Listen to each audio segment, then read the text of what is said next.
TLDR, if you came to the site, you're probably curious why it's here in the first place. Well, a woman pretended to be my girlfriend working with some corrupt cops, local crooks, and corrupt locals with government clearance jobs.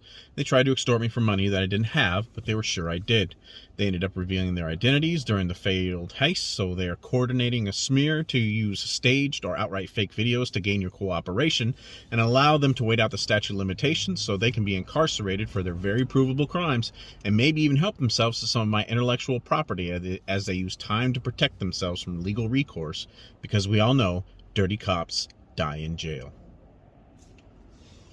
So, 2011, not 2013, after I met this woman. That is a 2-year gap.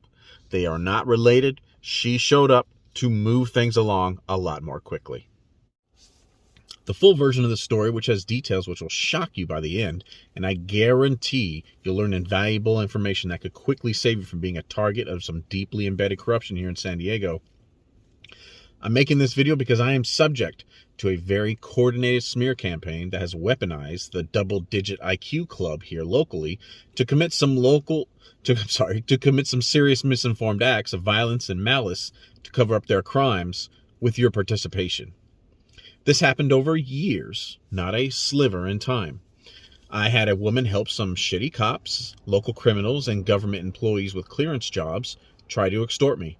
The following abuse occurred over several years, but if you know or have heard a rumor regarding me and feel pretty confident about it, it shouldn't hurt you to have all the information to ensure you're not being lied to or entrapped to commit crimes that will only make those who misinformed you their bitch once you realize the trouble they got you into. Now, getting to it. This woman pretended to be my girlfriend to get close when the extortion was supposed to take place. The extortion wasn't successful, so they staged multiple different smears of me to make you look at me as a local threat to the community and not focus on the info you would hear about them and their criminal acts.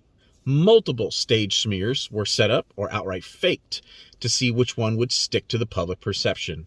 And they have been showing these staged or outright deepfake videos, I'm speculating since no one's telling me outright, but they're showing them in ways that can't be tracked or discovered on the web, but using banned video sites, private group chats, email chains, and banning me preemptively from social media accounts so I can't see them posting them or showing the staged and or deepfake clips to you to try to get your cooperation to make you indifferent to them harming me or invading my privacy massively.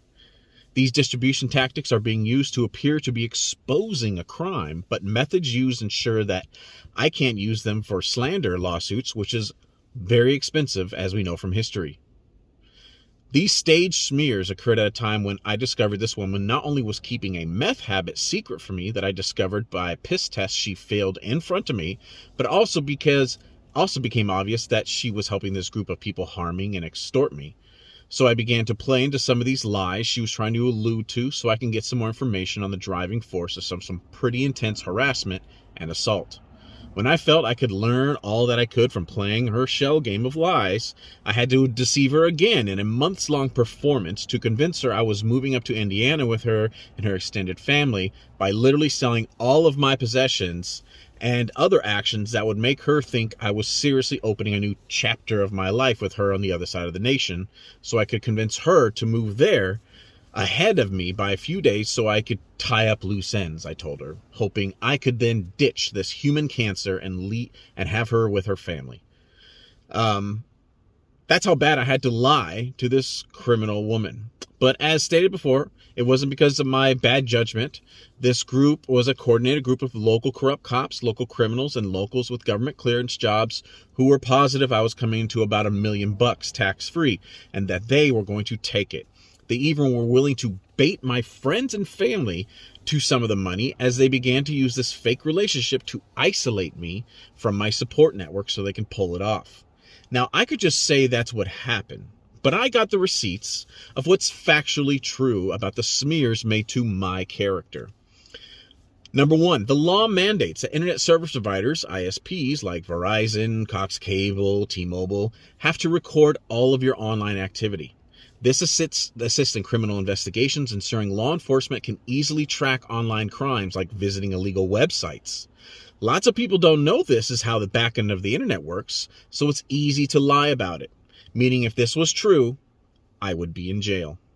Number 2, the same group is telling a second alternate version of these smears, falsely creating a backstory about a Polaroid of a high school fling over 20 years ago, discovered by rummaging through some boxes of my old high school belongings I totally forgot about. And this happened like 15 years ago, and they were found by an ex-girlfriend. I'm 40 now, but they were of a time I was sexually active in my senior year of high school. I became sexually active at 18 during my senior year and had consensual encounters with my high school circle. My recollection of this encounter was her being in the same grade as me, since we all knew mutual people. No legal activity occurred, and if I was in 12th grade, and even if she lied to me that she was actually even a sophomore to hook up with me, to hook up with an older classman, then there are sweetheart laws that protect me from that. And me being a high schooler hooking up with another high schooler is zero testament to my personal sexual proclivities, and definitely isn't how over 20 years later, now at 40 years old, my particular taste. And so let's say a girl was 37 and I'm 40, there's no crime that's happening. However, this group is outright fabricating a lore around it to blur what is actually true. But if it was actually true, I would be in jail because of California Assembly Bill 218, which means I could never get away with it if there was some sort of underage sexual assault that happened because of a look-back law. Now, these corrupt cops and locals and government clearance job people are mistakenly believed when they found this that this could be used for extortion, and they didn't realize it was just a forgotten high school memory. Number 3, I never committed a hate crime towards an LGBT or Q. In fact, my last 2 years of college, my only friend group was a big pile of gays in art college. Number 4, I've never made a threat towards an ex-president or wished death on him. I have the district attorney's office, the sheriff's department, local police departments, all on record verifying none of these smears are true. I even have the Secret Service on record verifying that I've never been the target of or on a list for making threats to a president. And I even took a federal level lie detector in front of a cop who crashed my test, decided to show up, about committing any of these crimes against the rainbow community, minors, or, what's it called? About my internet history, so to speak. So this has been thoroughly vetted, and I did that for my community so they can be rest assured. I also included the other 3 smears about me in this lie detector test, with which I passed with bells on while this cop watched me take this test. You can see the receipts of all these things in detail in the short clips in this playlist below. I will warn you to not let these criminals and crooked cops play word games to try to blur the truth. And definitely don't let them entrap you into messing with my food, my belongings, etc. Because once you get entrapped into doing that crime for them, you're their bitch. The group smearing me want to play word games or blur the lines to make you think I'm some sort of sexual criminal and they're heroes. But if you actually feel the need to see if a real crime took place, I recommend you call law enforcement and have them use these criminal statutes, which I'm going to list, that will easily put me in jail if they were remotely true. And one even has a look-back law, which means I could never beat the statute of limitations. So there is no scandal. There's no community policing happening. There's no street justice.